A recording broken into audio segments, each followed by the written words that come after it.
Bismillah ar-Rahman ar-Rahim, mes très chers frères et sœurs, Assalamu alaikum wa rahmatullahi wa barakatuh. J'espère que vous allez tous bien. Nul musulman n'ignore l'importance et les bienfaits du dhikr.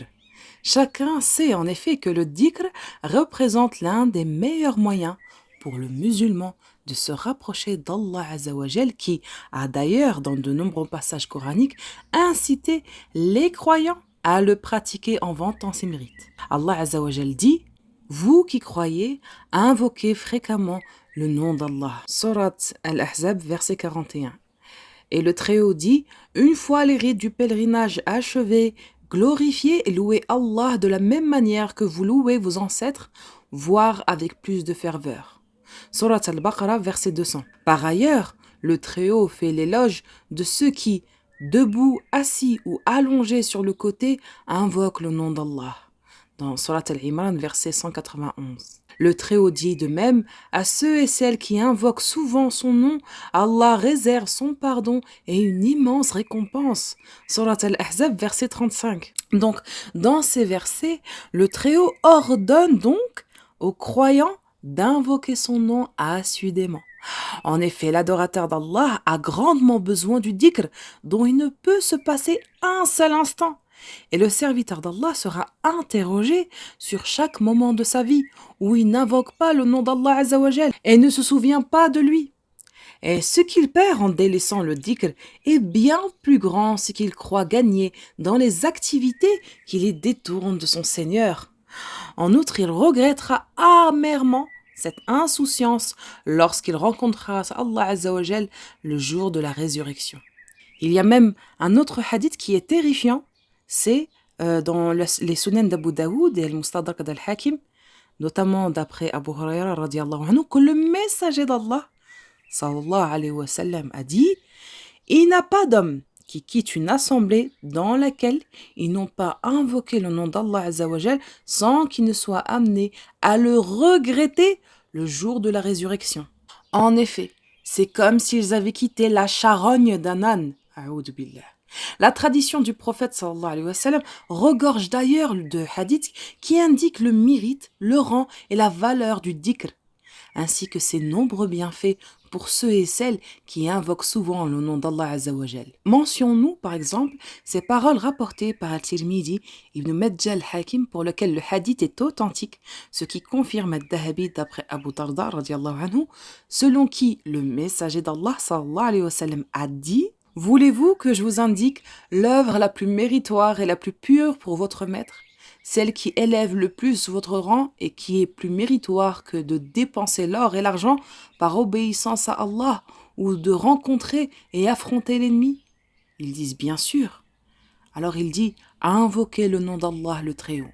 De même, Muslim rapporte dans son Sahih d'après Abu Huraira radiallahu anhu que le messager d'Allah sallallahu alayhi wa sallam a dit: les mufarridoun ont devancé tous les autres.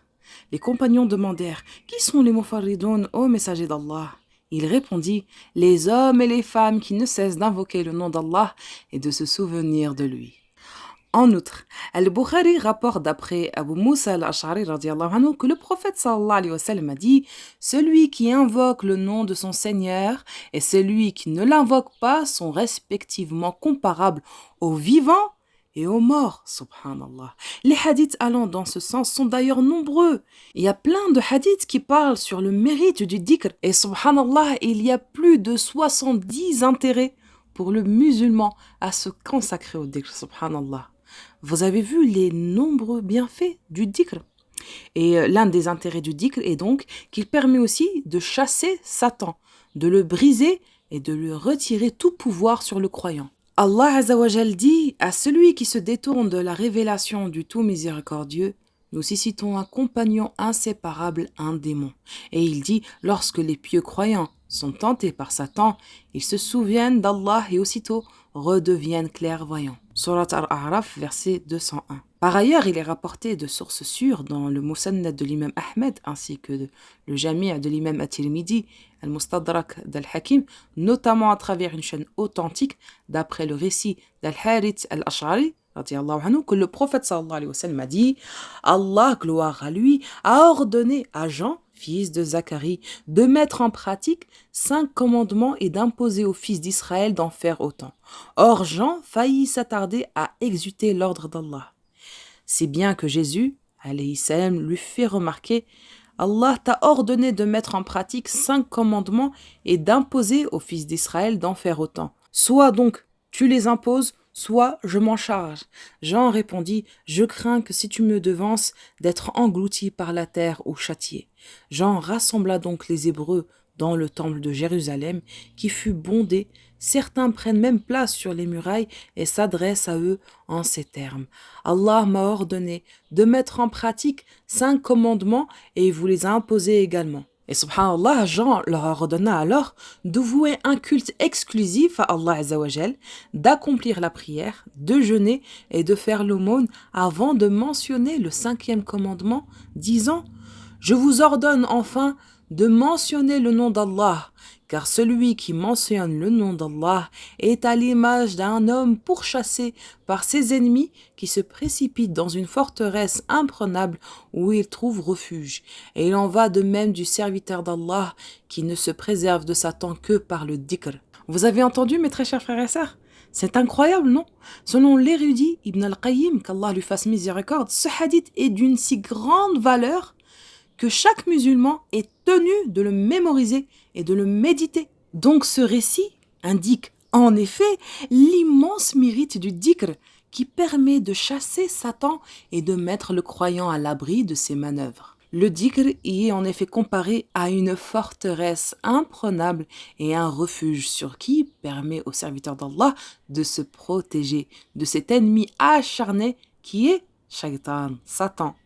Or, nul doute que c'est là un immense bienfait du dhikr qui fait dire à Ibn al-Qayyim, rahimahullah, si le dhikr n'avait que ce seul mérite, le serviteur d'Allah serait tenu de ne jamais l'abandonner et de toujours mentionner le nom d'Allah, car seul le dhikr lui permet de se protéger de son ennemi et seule son insouciance permet à son ennemi de s'immiscer en lui. Satan, en effet, reste en embuscade jusqu'au moment où le serviteur d'Allah cesse de se souvenir d'Allah Azzawajal et de mentionner son nom. Il se jette alors sur lui et le dévore. Mais dès que le croyant se souvient d'Allah le Très-Haut et mentionne son nom, l'ennemi d'Allah se dérobe et perd toute force comme s'il n'était qu'une simple mouche. C'est d'ailleurs la raison pour laquelle Satan est décrit comme un être qui tantôt s'insinue chez l'homme en lui faisant le waswas, tantôt se dérobe al-khannas. Autrement dit, Satan suggère de mauvaises pensées à l'homme, mais dès que celui-ci se souvient d'Allah et prononce son nom, il cesse ses suggestions sataniques et se retire. Ibn Abbas radiyallahu anhu explique: Shaitan, Satan, est allongé à plat ventre sur le cœur de l'homme sans en bouger. Aussi, lorsque l'homme oublie Allah, par négligence et insouciance, Satan lui souffle certaines suggestions, mais dès qu'il se rappelle Allah le Très-Haut et invoque son nom, Satan se dérobe, c'est-à-dire Shaitan s'enfuit. Nous implorons Allah Azzawajal le Très-Haut de nous protéger du mal de Satan, de son appel au polythéisme et de son entrainte maléfique et de son arrogance. Tout proche, Allah Azzawajal entend nos prières auquel il répond immanquablement. Et voilà, mes très chers frères et sœurs, pour la première partie. Inch'Allah, on se retrouve bientôt pour la deuxième partie du mérite du dhikr. Et ça sera des séries, Inch'Allah, parce que sinon les vidéos vont être très très longues. Donc, wassalamu alaikum wa rahmatullahi wa barakatuh.